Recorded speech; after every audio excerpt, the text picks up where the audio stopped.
Well, Darren, you've really fought for that one. You must be getting bored of these injury times where you're leading by the odd goal.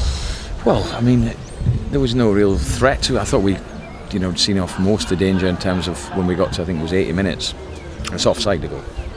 The lads, Niall's not passed that back. So it's come off a Gillingham player. It's 15 yards offside. But I can't see why the referee's not seen it, and perhaps the officials. I mean, the guys tore it off Niall's foot, from what the lads are saying in there. He should have played forward. And of course, at that point, as we've seen this season too many times, the third goal in a game when you're 2-0 up is vital and important, and it gave them a real... Because I felt at that time they'd have a go at us without...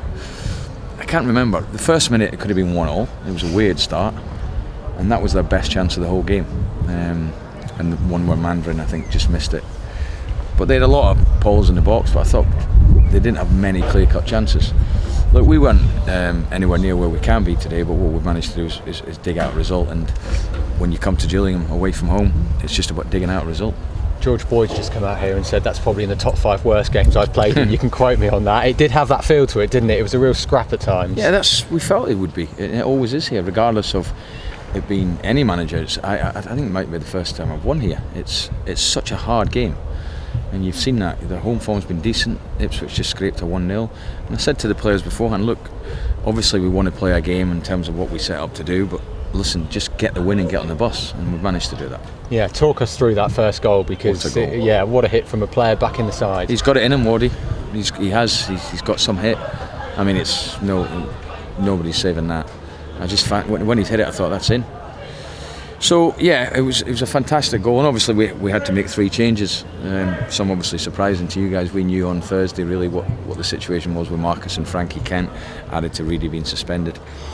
So what we did, we walked on. If they played a diamond and it became a problem, we would go to 3 at the back, which we did. It gave us a little bit more scope to deal with handling down the side of us, but also to try and get control of the game. But we never really got control of the game. But we've won it. Great goal by Ward, really good penalty by Mo. And we've managed to see it through at the end. Can you just confirm the situation with both Madison and Kent? So Madison's injury came from last week when he took a knock against Lincoln. He bruised his ribs. He missed Monday, he missed Tuesday. He got treatment all week, and then he started a session on Thursday and pulled out. We sent him for an x-ray. There's no fracture, which is good news, but clearly he was going to be missing. Frankie Kent reported on Friday night he was ill, went to see the doctor. He's got tonsillitis, and there was no way he was making it. So we had to make the changes, but we pretty much knew on Thursday what they would be. Dembele came in and played as a 10, and Bennett came in for Frankie. And obviously the decision that everyone seemed to be speaking about leading up to the game was who would play in the middle of the park. And I felt that if they played a diamond, then Ward would be a good right back for us to get up the pitch, in terms of they wouldn't have a winger to play against, which was the case.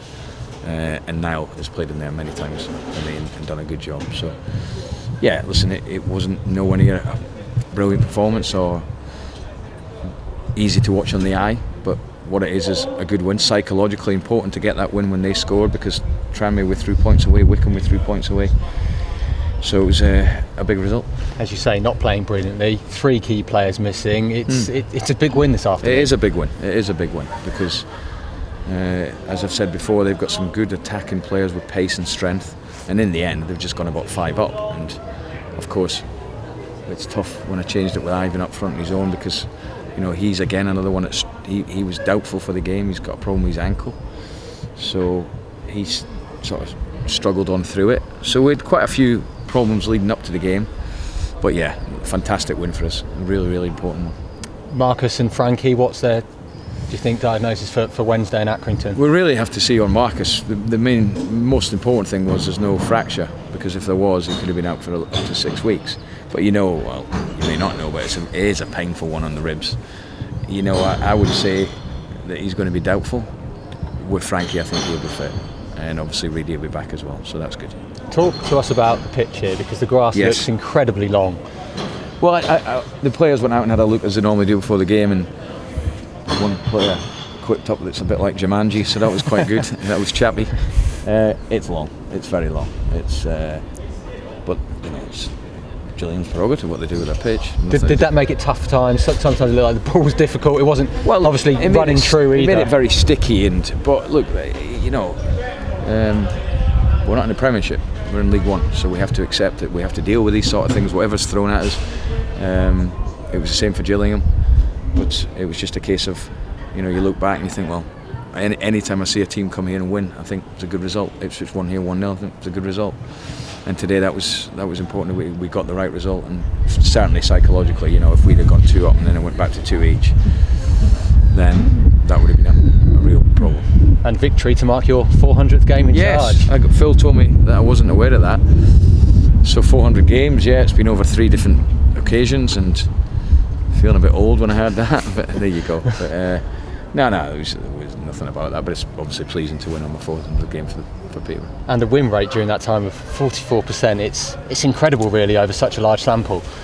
Yeah, I mean, a large part of that, or a good part of that's been in the Championship. So that season when we went down, our ratio wasn't great leading up to Christmas. So no, listen, everyone knows what this club means to me. I wouldn't have come back twice before if I didn't feel that I could be successful, or I didn't feel that the club, at the moment the club's probably in the strongest position since I've been here, in terms of the structure on the pitch, off the pitch. We've got a lot of very good young players. The average of the squad's gone way down in terms of age, so I'm excited about the potential of what we've got. You could see a little bit now and again, a little bit of inexperience, but that's when I felt that Beavers in particular at 2-1 was outstanding in his leadership qualities. And I know you don't want to talk too much about yourself as you deflated there, but obviously Championship is the ultimate aim, but Barry Fry, 490, so he's in your sights now as long-serving Posh manager. What's Barry on, 490? Apparently, yeah. We'll wait and see. I'm still due to do that run down the touchline like Barry used to do. You did do it at half-time. Yeah, no, listen, Barry's been a brilliant servant for the club, obviously.